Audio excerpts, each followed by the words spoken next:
Okay, मेरे पास यहां पर एक साइक्लिक प्रोसेस है, हमारे पास n moles ideal monoatomic gas है। यहां पर देख सकते हैं हम पहले आइसोकोरिक हीटिंग हो रही है followed by isothermal expansion, then isochoric cooling followed by the isobaric compression. ठीक है, during the both isobaric expansion and the isochoric heating, the absolute temperature rises by m times. Then we have to find the efficiency eta of this cycle. Okay, तो obvious बात है, ये हमारा है isobaric heating, isochoric heating. This is the isobaric expansion. This is the isochoric cooling. And this is the isobaric compression. Right? अच्छा, ध्यान देना, obvious सी बात है, ये मेरा Q प्लस है, हीटिंग है आइसोकोरिक, इसलिए ये भी मेरा Q प्लस है, और बाकी दोनों स्टेप जो है वो है मेरा Q माइनस, यानी सिस्टम यहां पे हीट छोड़ेगी, और ये भी है हमारा Q माइनस। राइट, तो अब मुझे एफिशिएंसी ईटा जो है वो निकालना है, तो वो हम किस तरीके से निकाल सकते हैं, इसके बारे में हम थोड़ा सा ध्यान दें। अच्छा, नाम दे देते हैं थोड़ा, ये वाला पॉइंट ए ले लेते हैं, ये वाला पॉइंट बी, ये वाला पॉइंट सी, ये वाला पॉइंट डी। तो चले, let temperature at A is equals to T naught. A point का टेम्परेचर मैंने ले लिया टी नॉट, तो इसके दौरान टेम्परेचर जो है वो मेरा m टाइम्स से राइज कर रहा है, टी नॉट को मुझे केल्विन पे लेनी है, तो temperature at b will be simply equals to N T naught, M T naught, क्योंकि टेम्परेचर जो है वो m टाइम्स से राइज हो रहा है, और उसी लॉजिक से b से c जाने पर भी टेम्परेचर में m टाइम्स से राइज हो रहा है, तो temperature at C will be m square T naught. Right? अच्छा, अब ध्यान देना, A से B जाने पर अगर टेम्परेचर m टाइम्स से राइज हो रहा है, तो ऑब्वियस सी बात है, क्योंकि प्रेशर का रेशियो तो अभी भी सेम ही है, तो C से D आने पर डेफिनेटली टेम्परेचर m टाइम्स से कम होगा। ये बात हम पहले समझ ले, क्योंकि प्रेशर का रेशियो जो हमारा A और B में है वही हमारा D और C में है, तो उसी लॉजिक को आगे एक्सटेंड करते हुए temperature at D is also equals to mt naught. तो इन दोनों पॉइंट का टेम्परेचर मेरा सेम है, तो ध्यान देना, यहां पे क्वेश्चन में पूछा नहीं है, but B and D both will lie on the same isotherm. B और D जो है वो मेरा सेम आइसोथर्म पे लाई करेगा, जिस आइसोथर्म का टेम्परेचर जो है that is equals to M T naught. Right, तो अब मुझे एफिशिएंसी कैसे निकालेंगे हम लोग, ध्यान देना, delta W AB that is equals to delta W CD that is equals to 0। जो AB का वर्क डन होगा और जो मेरा CD का वर्क डन होगा वो मेरा 0 होने वाला है। एंड नाउ डेल्टा Q अगर मैं निकालूंगा, डेल्टा Q AB, मेरे पास कितना आ जाएगा, डेल्टा Q AB, और ऑब्वियसली वो Q प्लस में कंट्रीब्यूट करेगा, तो मुझे निकालना इंपॉर्टेंट है, that will be NCV TB minus TA, तो M T naught minus T naught. Now CV कितना होगा, ये मोनो एटॉमिक है मेरे पास, तो मोनो एटॉमिक अगर है तो सिंपल सी बात है, सीवी हमारे पास है 3r/2, तो 3nr/2 m minus 1 into T naught, and this will contribute towards Q plus. Right. अच्छा, डेल्टा WBC कितना होगा मेरे पास? It is simply nr delta T, that is m square T naught minus m T naught. So that is equals to m square minus m n r T naught. ये मेरा delta WBC होगा। तो delta QBC मेरा कितना आएगा? क्योंकि ये isobaric है तो that will B NCP delta T, तो NCP that is equals to 5r/2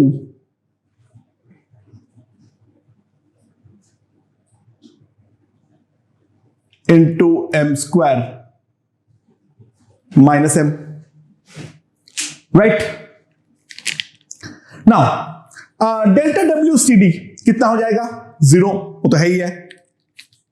delta QCD निकालने का कोई मतलब नहीं है क्योंकि वो Q माइनस है, Q प्लस पे तो कंट्रीब्यूट करेगा ही नहीं, तो एफिशिएंसी निकालने में मुझे कहीं पर भी कोई हेल्प वो नहीं करने वाले हैं, तो उस चीज को हम लोग फिलहाल के लिए एक बार भूल जाएं।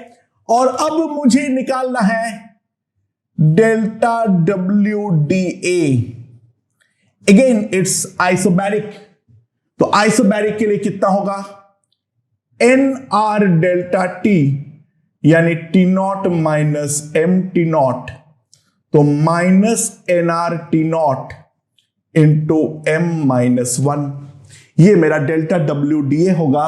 एंड अगेन मैं डेल्टा Q निकालने का ट्राई भी नहीं करूंगा, द रीजन इज वो मेरा Q प्लस पे कहीं पर भी कोई कंट्रीब्यूशन नहीं देने वाला है।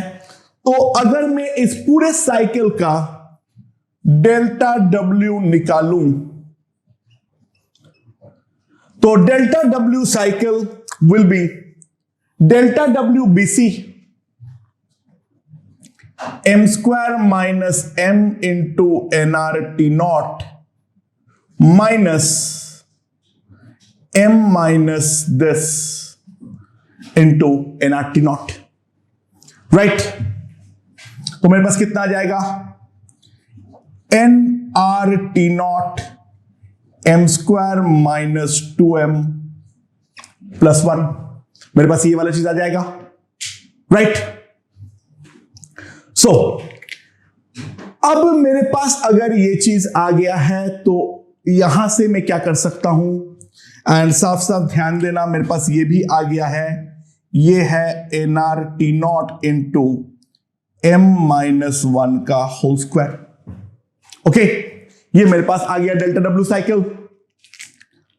और Q प्लस जो है, ध्यान देना है, हमें ये वाला Q प्लस में कंट्रीब्यूट करेगा और ये वाला मेरा Q प्लस में कंट्रीब्यूट करेगा, तो simply nr T naught by 2 अगर कॉमन ले लूं तो यहां पर आ जाएगा 3m माइनस 3, और यहां पर क्या आ जाएगा? Plus 5m square minus 5m, right? ये मेरे पास आ जाएगा, तो Q प्लस आ जाएगा nr T naught by 2 5m square minus 2m minus 2, right? तो इसको अगर हम थोड़ा फैक्टराइज कर ले, 5m square minus 5m plus 3m minus 3, तो ये आ जाएगा nr T naught by 2 5m minus 3 plus 3 into m minus 1, right? साफ साफ देखो, so efficiency eta is delta W upon Q plus, जब मैं डिवाइड करूंगा एनआरटी नॉट कैंसल्स, तो 2 ऊपर 2 इंटू एम माइनस 1 का whole square 5m plus 3 into M minus 1, यानी ईटा मेरे पास आ जाएगा 2 times m minus 1 by 5m plus 3, मेरे पास ये वाला आ जाएगा। ओके, तो हम काफी आसानी से देख सकते हैं यहां पर हम अगर बेसिक पॉलिसी को फॉलो करें तो हम कहीं पर भी कोई भी साइकिल का एफिशिएंसी निकाल सकते हैं। तो और एक क्वेश्चन देखते हैं एफिशिएंसी के रिगार्डिंग। मेरे पास ये है पीवी डायग्राम, ठीक है, ये है हमारा प्रोसेस। यहां का प्रेशर दे रखा है पी नॉट और यहां का प्रेशर दे रखा है 2p नॉट। इस पॉइंट का वॉल्यूम दे रखा है v नॉट, तो इस पॉइंट का वॉल्यूम दे रखा है 2v नॉट। तो सवाल यहां पर यह पूछा गया है, जो हमारे पास है n मोल्स डाइएटॉमिक गैस,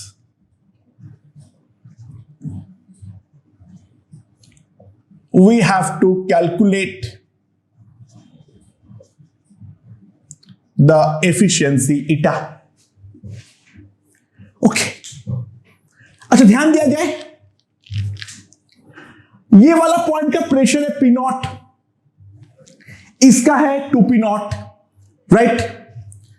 तो हमें क्या क्या निकालने की जरूरत है, पहले हम उन बातों को समझ ले। अच्छा, ध्यान देना, यहां पर P will be equals to CV। ये वाले लाइन पे प्रेशर और वॉल्यूम जो है वो आपस में प्रोपोर्शनल तो डेफिनेटली होगा।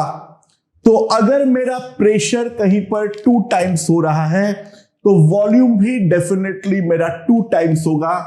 तो लग नहीं रहा है, लेकिन बेसिकली ये दोनों पॉइंट हमारा सेम ही लाइन पे है, यानी इस पॉइंट का वॉल्यूम जो है वो भी हमारा 2v नॉट ही है। लग नहीं रहा है, पर ऑब्वियस सी बात है, हमने प्रूफ कर चुके हैं जो ये दोनों पॉइंट का वॉल्यूम डेफिनेटली हमारा सेम होगा। नाउ अगेन मैं अगर और एक चीज देखूं, जो अगर इस पॉइंट का वॉल्यूम 2v नॉट है तो उसी लॉजिक से जब प्रेशर को मैं 2 टाइम्स करूंगा तो इस पॉइंट का जो वॉल्यूम आएगा that will correspond to 4v naught. अच्छा, अभी तक तो एक चीज समझ में आ गया होगा जो हमारे लिए सबसे आसान रहता है टेम्परेचर को लेकर काम करना। तो इस पॉइंट का टेम्परेचर अगर मैं T नॉट बोलता हूं तो ध्यान देना, इस पॉइंट का टेम्परेचर ऑटोमेटिकली हमारा कितना हो जाएगा, प्रेशर वॉल्यूम दोनों मेरा 2 टाइम्स हो रहा है, प्रेशर और वॉल्यूम दोनों मेरा 2 टाइम्स हो रहा है, तो इस पॉइंट का टेम्परेचर डेफिनेटली है 4T नॉट। ठीक है, यहां पर अगर मैं देखूं मल्टीप्लाई करूं, it is 8 times P not V not, तो इस पॉइंट का टेम्परेचर है डेफिनेटली 8T नॉट, और यहां का टेम्परेचर जो होगा it is P not into 2P 2V not, तो इस पॉइंट का टेम्परेचर होगा 2T नॉट। तो मैंने एक पॉइंट का टेम्परेचर को T नॉट मानते हुए बाकी सारे पॉइंट का टेम्परेचर जो है वो मैंने निकाल दिया हूं। मैंने सारे पॉइंट्स का टेम्परेचर यहां पे मेंशन्ड है, इसको T नॉट मानते हुए। तो नाम दे देते हैं थोड़ा, A, B, C, D। अच्छा, ध्यान देना एक चीज और, AB and CD are polytropic process।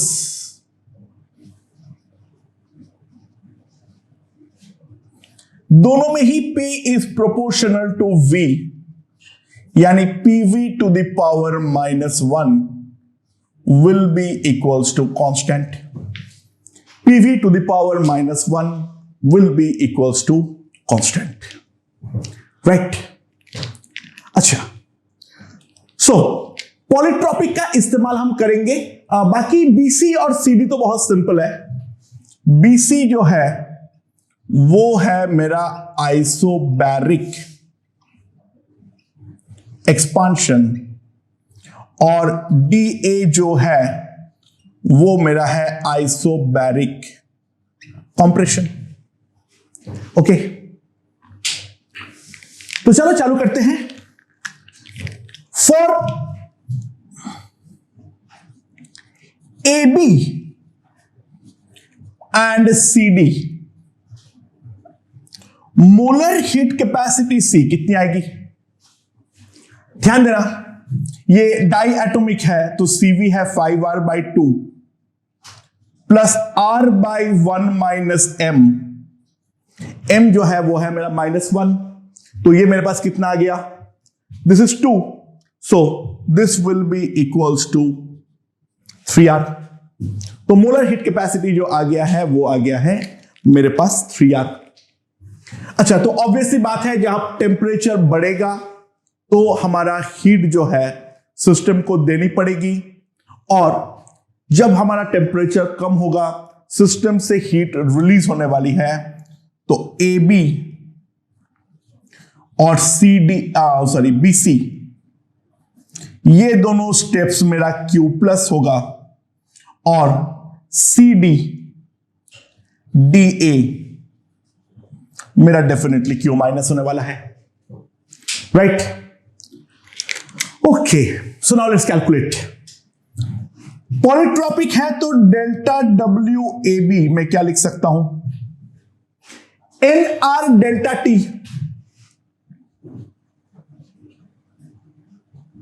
by 1 minus M, तो that is equals to 3NR T naught by 2, और डेल्टा QAB मेरे पास सिंपली आ जाएगा NC delta T। C is 3R and delta 3 is 3T naught, so it will come out to be equals to 9NR T naught। ये मेरा आ गया delta WQD। Okay, now delta WBC कितना आने वाला है? अब पहले हम ये बताएं जो डेल्टा WBC कितना आने वाला है। Now that is isobaric expansion, so it is NR delta T. Delta T is nothing but 4T naught, so 4NR T naught, and delta QBC will be NCP delta T. Now delta T is 4T naught, CP is nothing but 7R/2, क्योंकि diatomic दे रखा है हमें, तो die atomic अगर दे रखा है तो कितना आ जाएगा?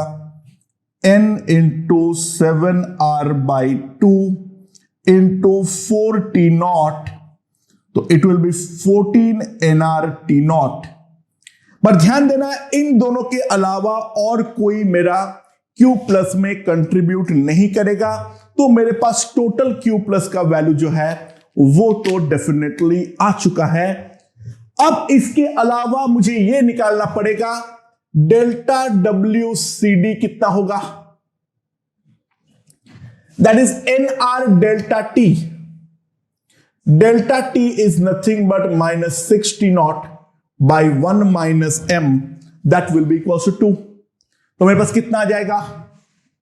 -3NR T naught, -3NR T naught। And क्यों मैं यहां पर कंप्यूट ही नहीं करूंगा, क्योंकि डेफिनेटली वो तो केवल और केवल मेरा Q माइनस पे ही कंट्रीब्यूट करने वाला है। अच्छा, डेल्टा WDA कितना होने वाला है? नाउ DA जो है वो हमारा आइसोबैरिक प्रोसेस है, तो delta W is nothing but NR delta T This is 2T naught, this is T naught. So this will be simply minus nRT naught. तो मुझे अगर सिस्टम का टोटल वर्क देखूं मैं, तो delta W will be the sum of all the work done. Delta WAB plus delta WBC plus delta WCD plus delta WDA. Right? तो कितना आने वाला है ये? 3 nRT naught by 2 plus 4 nRT naught minus nRT naught. Sorry, minus 3 nRT naught minus nRT naught. This is cancelled. So it is 3 nRT naught by 2. अच्छा, Q plus कितना आ जाएगा? Q plus will be simply delta QAB plus delta QBC. इन दोनों का जो work का total sum होगा वही मेरा डेफिनेटली Q प्लस आने वाला है. तो मेरे पास Q प्लस जो आ जाएगा वो कितना आ जाएगा? ध्यान देना, सॉरी, AB के लिए है 9 nRT naught और BC के लिए जो है वो है 14 nRT naught. तो टोटल जो Q प्लस आएगा वो आएगा 23 nRT naught. तो efficiency eta delta W by Q plus, that is 3 nRT naught by 2 into 23 nRT naught. This is equals to 3 by 46. Percentage wise ये 6 to 7% एफिशिएंसी आएगा, जो कि हम देख सकते हैं बहुत ही ज्यादा कम एफिशिएंसी हमें मिलने वाली है. And that is basically all the methods regarding finding the efficiency. हम और कुछ क्वेश्चंस देखते हैं, लेकिन the method of solving the questions हमारा हमेशा ही सेम रहने वाला है. ओके